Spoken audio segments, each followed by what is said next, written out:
ప్రభుని వేడుకుందాం.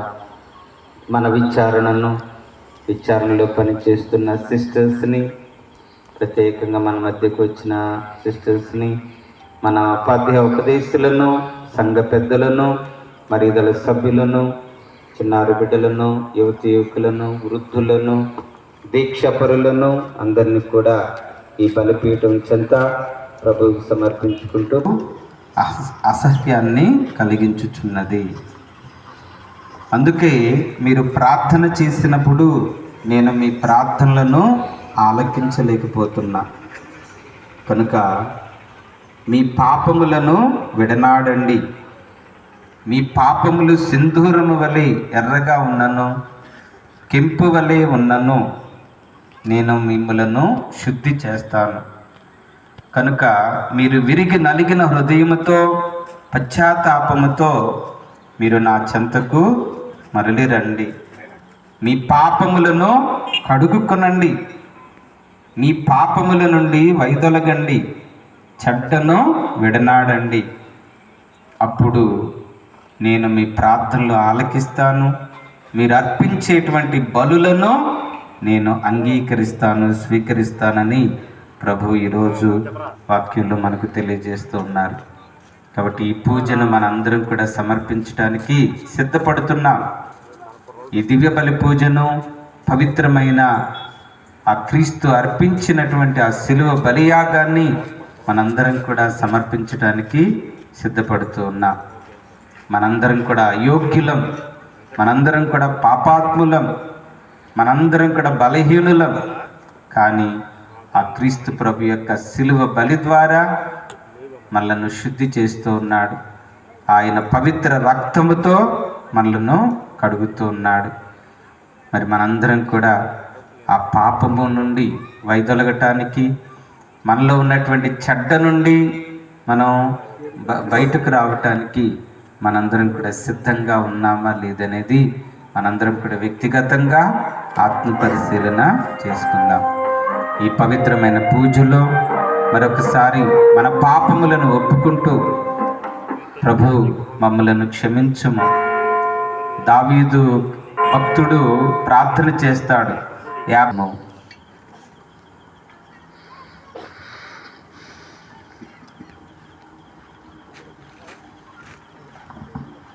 ఇన్నాళ్ళుగా, ఇన్నేళ్ళుగా ఈ ప్రేమను నేను విడనాడేది.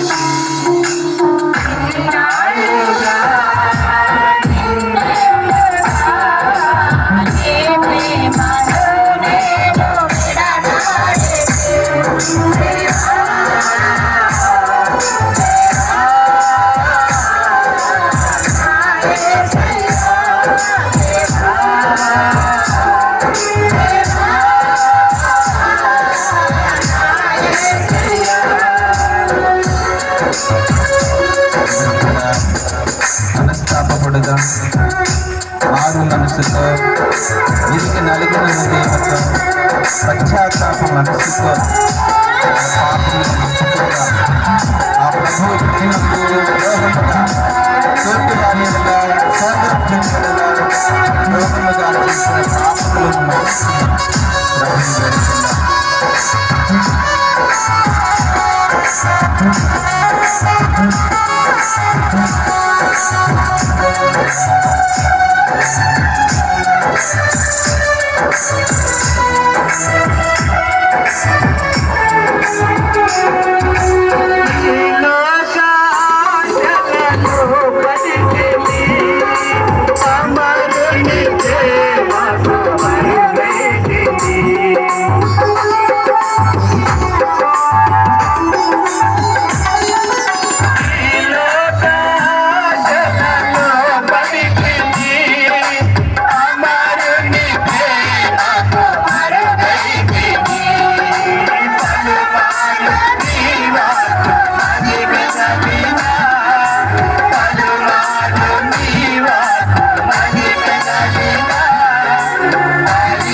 వాక్కు చేతను క్రియల చేతను అశ్రద్ధ చేతను బహు పాపలను చేసి ఇది నా తప్పు, ఇది నా తప్పు, ఇది నా గొప్ప తప్పు.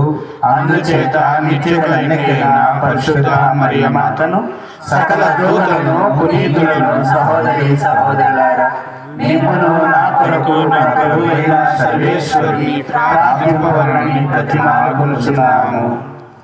సర్వశక్తి గల సర్వేశ్వరుడు మనకు దయచూపి మన పాపములను మన్నించి మన నిత్య జీవమునకు చేర్చుదురుగాక. కుమార పౌరులారా, మన దేవుని ఉపదేశములు వినుడు. మిమ్మును మీరు కడుగుకొని శుద్ధి చేసుకొనుడు. మీరు నా ఎదుట దుష్కార్యములు చేయకుడు. చెడును విడనాడుడు. మంచిని చేపట్టుడు. న్యాయమును జరిగింపుడు. పీడితులను ఆదుకొనుడు. అనాథ శిశువులకు న్యాయమును మీతో నుందురుగాక. మీ ఆత్మతో ఉందురుగాక. పునీత మత్తయ్య గారు వ్రాసిన సువార్తలోని భాగము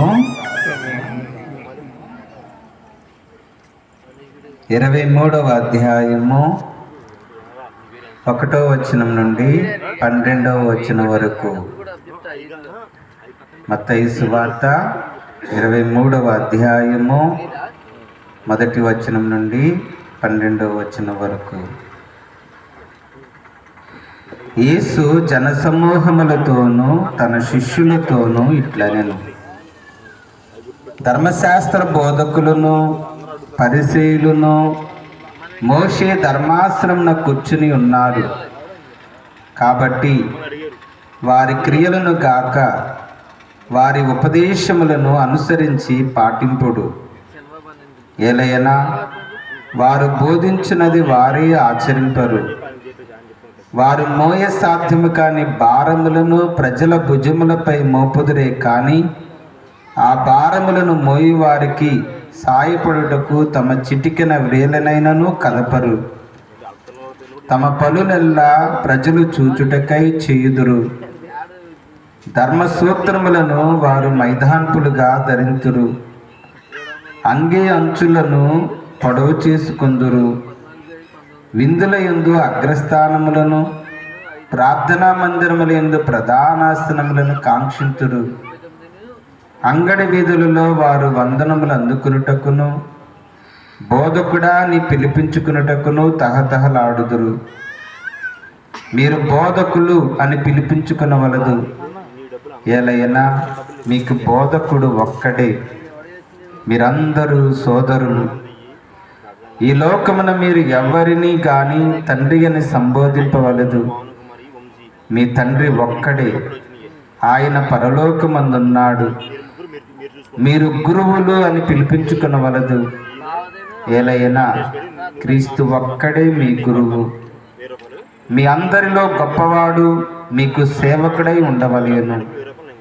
తన్ను తాను హెచ్చించుకున్నవాడు తగ్గింపబడును, తన్ను తాను తగ్గించుకున్నవాడు హెచ్చింపబడును. ఇది క్రీస్తు ప్రభుని సువిశేషము.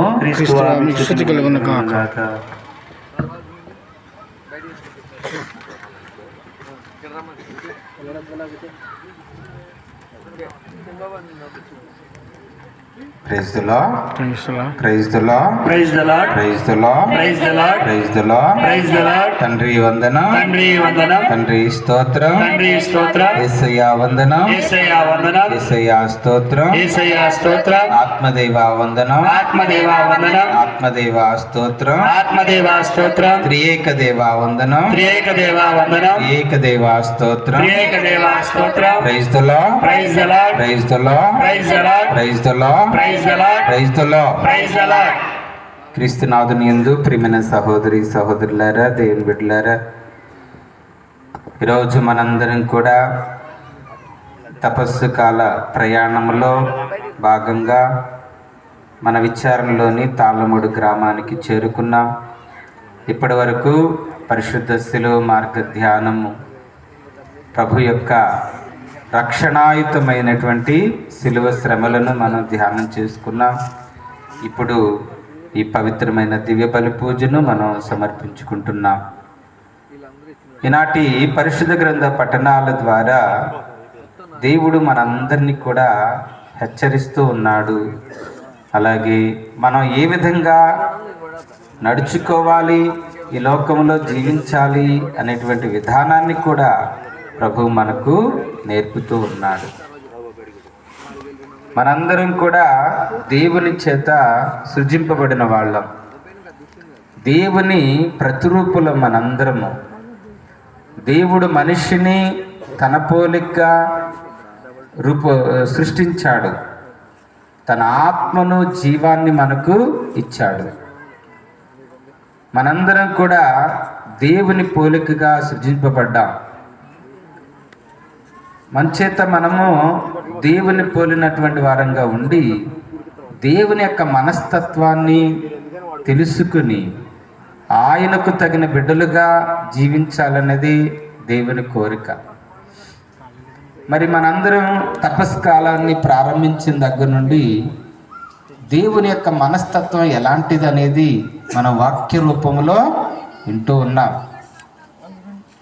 దేవుడు పవిత్రుడు అన్నటువంటి మాట మనము ఆలకిస్తూ ఉన్నాం. Praise the Lord, praise the Lord, praise the Lord. దేవుడు పవిత్రుడు. నిన్నటి రోజు కూడా ప్రభు సువార్తలో చెప్పారు, పరలోకమందున మీ తండ్రి కనికరం గలవాడు, పవిత్రుడు, ప్రేమామయుడు, కృపామయుడు కనుక మీరును ఆయన వలె కనికరం గలవారుగా ఉండాలి.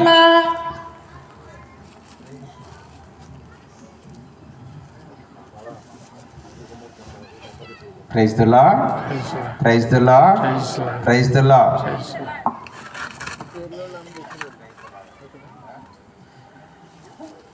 దేవుడు కనికరము గలవాడని, ప్రేమ గలవాడని, పవిత్రుడని మనం వాక్యంలో వింటూ వస్తూ ఉన్నాం.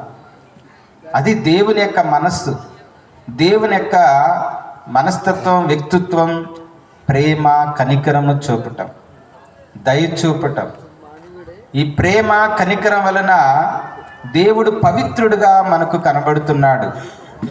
అందుకని పరలోకమందున్న మీ తండ్రి పవిత్రుడు, మీరును పవిత్రులుగా ఉండండి.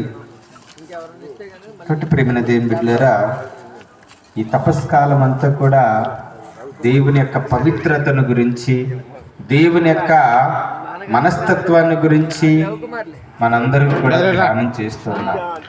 ఈరోజు కూడా తిరగబడి ఎందుకు తన యజమానులు ఎవరో తెలియను ఆలోచన చేస్తూ పడండి. ఆకాశమాని నుండి ఆలకించుడి, కనిపించిన బిడ్డలు నా మీద తిరగబడి, అయ్యో నా మీద తిరగబడి,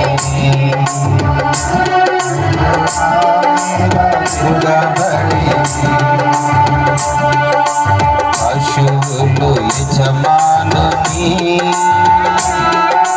గొర్రెలు కాపరిని, కరమును ఎరుగునుని, నా ప్రజలు నన్నెరుగరు, నా ప్రజలు నన్నెరుగరు. ఆకాశమాని నుండి భూమియు ఆలకించుడి, కనిపించిన బిడ్డలు నా మీద తిరగబడి, అయ్యో నా మీద తిరగబడి,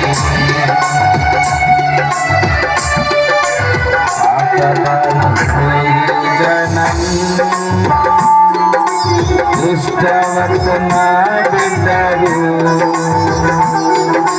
దారి తప్పిపోయేవారు, ఎత్తులు నాకు ప్రీతిని కలిగింపదు, మీరు నా సన్నిధికి ఉదయముగానున్నది. మీ అమావాస్య పండుగలు, విశ్రాంతి దినములు, ఉత్సవ సమావేశములు నేను భరింపలేను, అవన్నీ మీ పైనవి. చూసారా, మనం అర్పించేటువంటి ప్రార్థనలు, బలులు, మనం దేవుని సన్నిధికి వచ్చినప్పుడు సరిగ్గా హృదయ పరివర్తన లేకుండా మనలో ఉన్నటువంటి అనేకమైనటువంటి మన మనస్సు నిండిపోయింది. అందుకే దేవుడు అంటున్నాడు, నాకు అసహ్యాన్ని కలిగించున్నారు. ప్రియమైన దేవుని బిడ్డలారా, ఈ తపస్సు కాల ప్రయాణం ద్వారా, మనం చేసేటువంటి ఉపవాస ప్రార్థనల ద్వారా దేవుడు మన నుంచి కోరేది ఏంటంటే మంచిని చేయమంటున్నాడు, మంచిని చేపట్టమంటున్నాడు. మరి ఎక్కడుంది మంచి? ఎక్కడుంది మంచి అంటే, ఇదిగో దేవుని యొక్క ఆజ్ఞలను పాటించటంలోనే ఉన్నది మంచి. ఈరోజు యేసు ప్రభు సువార్తలో చక్కని మాటలు చెప్తూ ఉన్నాడు. ఏమని? ఇదిగో మోషే ధర్మశాస్త్ర బోధకులను పరిశీలను మోషే ధర్మాశ్రమున కూర్చునున్నారు, కాబట్టి మీరు వారి మాటలను ఆలకించండి, కానీ వారిని మాత్రం అనుసరించవద్దు. మనం ఏంటంటే, మనం ఏం చేస్తామంటే దేవుని మాటలు కాదు మనం వినేది, పక్క వాళ్ళ మాటలు మనం వింటాం. పక్క వాళ్ళ యొక్క నడవడికను మనం కూడా నడుస్తూ ఉంటాం. వాళ్ళు చేస్తున్నప్పుడు నేను ఎందుకు చేయకూడదు, వాళ్ళు నడుస్తున్నప్పుడు నేనెందుకు నడవకూడదు, వాళ్ళు మాట్లాడుతున్నప్పుడు నేనెందుకు మాట్లాడకూడదు, వాళ్ళు అలా ఉన్నప్పుడు నేనెందుకు ఉండకూడదు అన్నట్లుగా మనందరం కూడా ప్రవర్తిస్తూ ఉంటాం. అదే ప్రభు అంటున్నాడు, మీరు ధర్మశాస్త్ర బోధకుల పరిసయ్యులు వారు మోషే ధర్మాశ్రమున కూర్చున్నారు అంటే వారు ఒక అధికారంలో ఉన్నారు. అలాగే వారు బోధించేది కూడా ఏం బోధిస్తున్నారు? మోషే ధర్మశాస్త్రాన్ని వారు బోధిస్తూ ఉన్నారు. మోషే ధర్మశాస్త్రంలో మనకి ఏం చెప్పబడింది?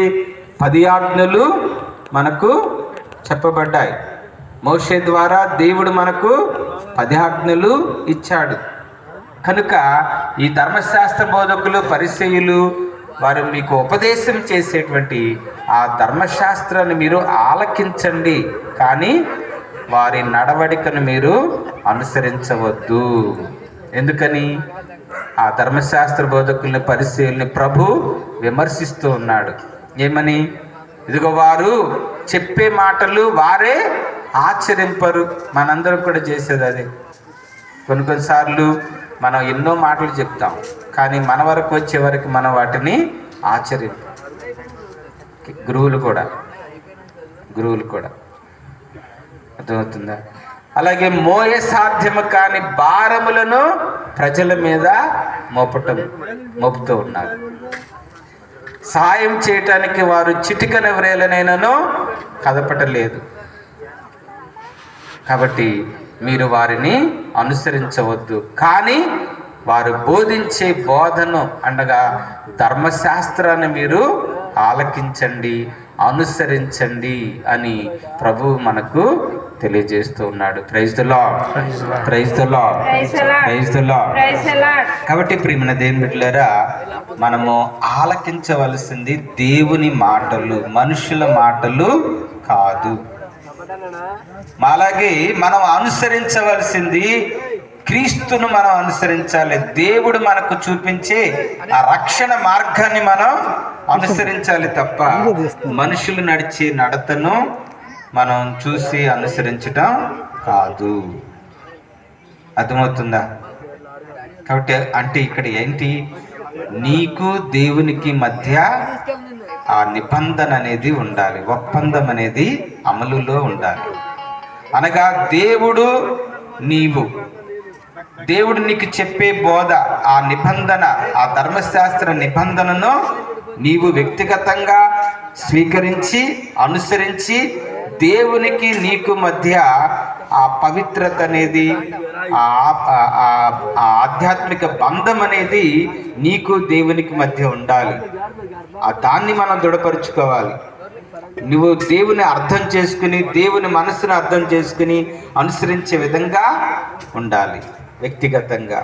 అలాగే సంఘంగా, ఒక సంఘంగా మనం ఆ నిబంధనను ఆ నిబంధనలో సూచించినటువంటి ఆ ధర్మశాస్త్రాన్ని, ఆ 10 ఆజ్ఞలను మనం పాటించే విధంగా ఉండాలి. అది దేవుడు మనల్ని కోరుతున్నాడు. ఆ సంబంధాన్ని దేవుడు మన నుండి కోరుతున్నాడు. నిబంధన ప్రజలుగా మనం పవిత్రులుగా ఉండాలని దేవుడు కోరుతున్నాడు. నిబంధనలు ఏమనుంది?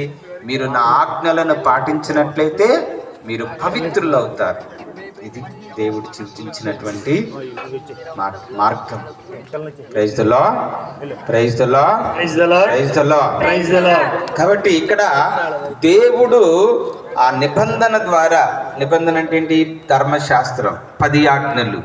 ఆ 10 ఆజ్ఞల్లో ఉన్నటువంటి ఆ సందేశాన్ని, ఆ దేవుని యొక్క మనస్సును మనం తెలుసుకుని పవిత్రంగా మారాలి. అది పవిత్రం. ఆ పవిత్రతతోనే దేవుడు మన ప్రార్థనలను ఆలకిస్తాడు, మన బలులన్నీ కూడా స్వీకరిస్తాడు. అందుకే ఇక్కడ దేవుడు అంటున్నాడు కదా, మీ పాపములను కడుక్కోండి, మీ దుష్కార్యములను విడనాడండి, మంచిని చేయండి, అలాగే అనాథ శిశువులకు న్యాయం చేయండి, వితంతులు కోపు తీర్చుకోండి, అలాగే పీడితులను ఆదుకునండి. ఇవన్నీ కూడా దేవుడు మనకు తెలియజేస్తూ ఉన్నాడు. అంటే నిన్ను వలె నీ పొరుగు వారిని ప్రేమింపుము.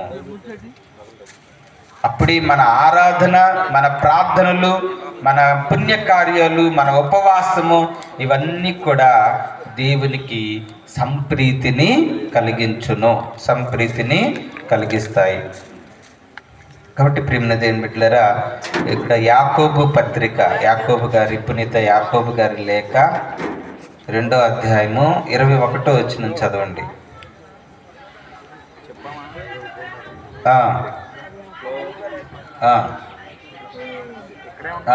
అతడు క్రియల వలన నీతిమంతుడని తీర్పు పొందలేదా? ఇంకనూ గ్రహింపలేవా? అతని విశ్వాసమును, అతని చేతులను కలిసి కృషి సలిపినవి.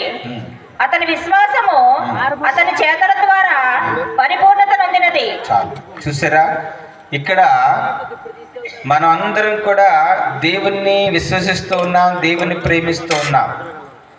దేవుని అనుసరించాలని ఈ 40 రోజులు మనం ప్రయాణం చేస్తున్నాం. మన జీవిత ప్రయాణం అంతా కూడా దేవుని బిడ్డలుగా, దేవుని పవిత్ర ప్రజలుగా జీవించాలని మనం కోరుకుంటున్నాం. మరి అలాగే మనం ప్రతి ఆదివారం దేవాలయానికి వస్తున్నాం, పూజలు అర్పిస్తున్నాం, ప్రార్థనలు చేస్తున్నాం, కానుకలు అర్పిస్తున్నాం. అనేక విధాలుగా దేవుని పట్ల మనకున్నటువంటి భక్తిని మనం వ్యక్తం చేస్తున్నాం. అవునా కదా? మరి అటువంటి మనము ఆ భక్తిని క్రియలలో చూపించాలి. దేవుని వరకు మనం మంచి చేస్తున్నాం, దేవాలయం వరకు గౌరవంగా ఉంటున్నామేమో, కానీ తర్వాత మన జీవితం ఎలా ఉంటుందంటే పోట్లాడుకోవటం, గొడవలు పడటం, అసూయతో, ద్వేషంతో, కోపముతో, పగతో, ప్రతీకారాలతో మన జీవితాలు సాగుతూ ఉన్నాయి. అది దేవుడు మెచ్చటం, అది దేవునికి ఇష్టమో లేదు. అందుకే ఇక్కడ అబ్రహాము బలి అర్పించాడు. అబ్రహాము దేవునికి బలి అర్పించాడు. ఆ బలి అర్పించినప్పుడు విశ్వాసము, చేతలు రెండు కూడా దేవునికి ప్రీతిని కలిగించాయి, దేవునికి అంగీకారమైనవి.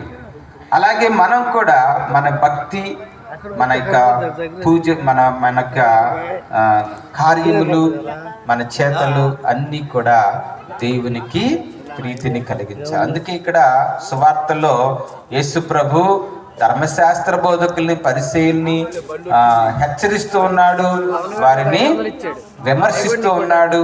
ఎందుకంటే వారు ఏదో గొప్పగా వాళ్ళు అంగి అంచులు పొడవు చేసుకోవటం, మరి మైదానపులుగా ధర్మసూత్రములను మైదానపులుగా వారి మెడలో ధరిస్తూ ఉన్నారు. అంగడి వీధుల్లో వారు వందనములు అందుకునుటకు, అందరి చేత బోధకుడు అని పిలిపించుకోవటానికి వారు తహతహలాడుతున్నారు అని చెప్పి ప్రభు వారిని విమర్శిస్తూ ఉన్నాడు, హెచ్చరిస్తూ ఉన్నాడు. ఆ తర్వాత కూడా అయ్యో ధర్మశాస్త్ర బోధకులారా మీకు అనర్థం అంటాడు.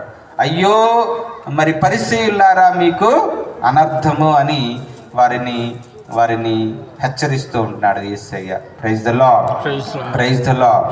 ఇప్పుడు మనల్ని కూడా ఆ యెషయా ప్రవక్త గ్రంథంలో మనం ఉన్నటువంటి ఇదిగో మీరు మీ దుష్కార్యములను విడనాడకపోయినట్లయితే మీరు కత్తివాత పడేదురు. హెచ్చరిక.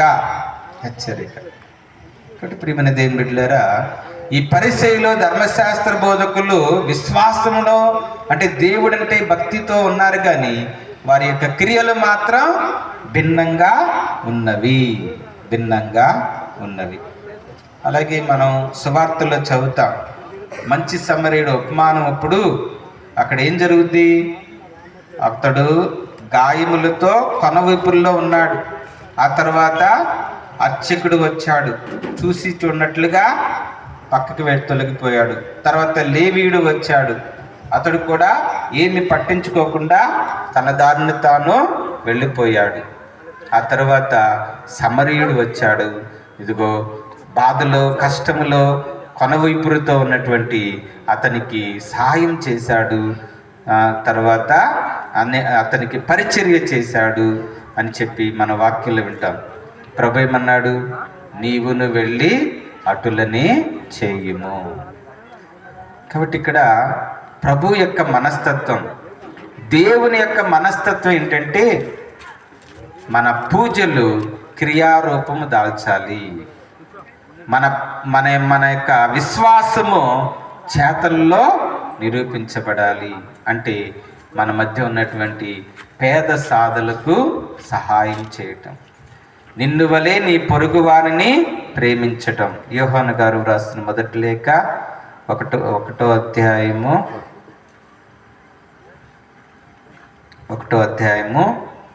21వ వచనం.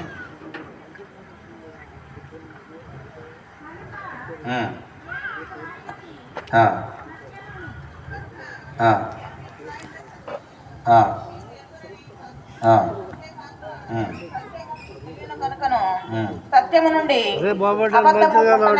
మీకు తెలియజేయట సరే అది 4వ అధ్యాయం 21. కనుక దేవుని ప్రేమించువాడు తన సోదరుని కూడా ప్రేమింపవలెను అన్నది క్రీస్తు మనకు వసిగిన ఆజ్ఞ. ధర్మశాస్త్రము దేవుని మనస్సు. అది ధర్మశాస్త్రం 10 ఆజ్ఞలు దేవుని యొక్క మనస్సును మనకు తెలియజేస్తున్నాయి. అది అలాగే యాకోబు గారి లేఖ 1వ అధ్యాయము 27వ వచనం.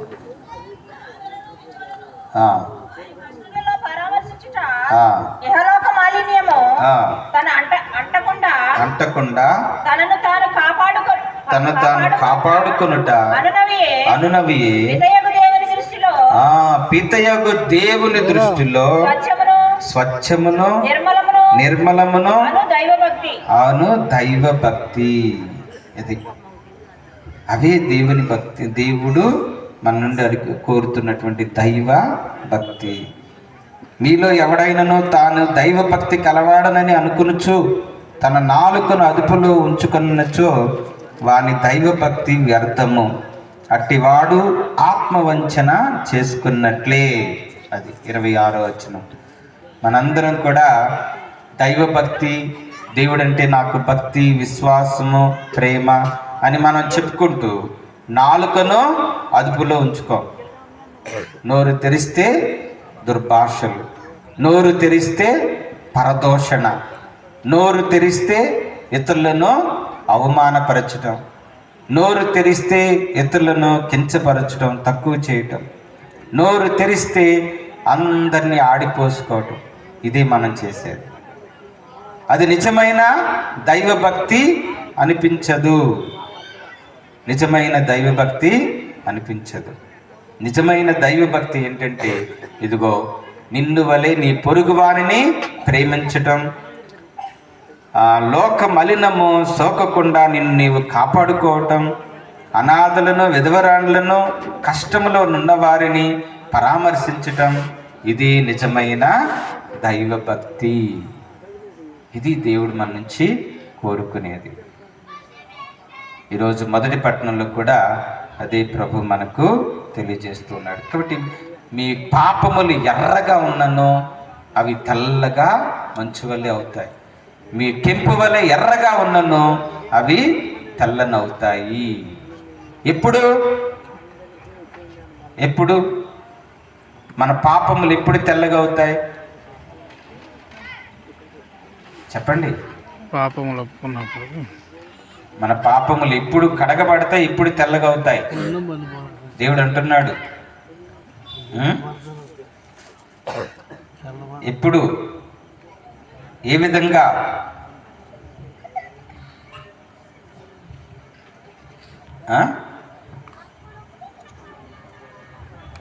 ఎప్పుడు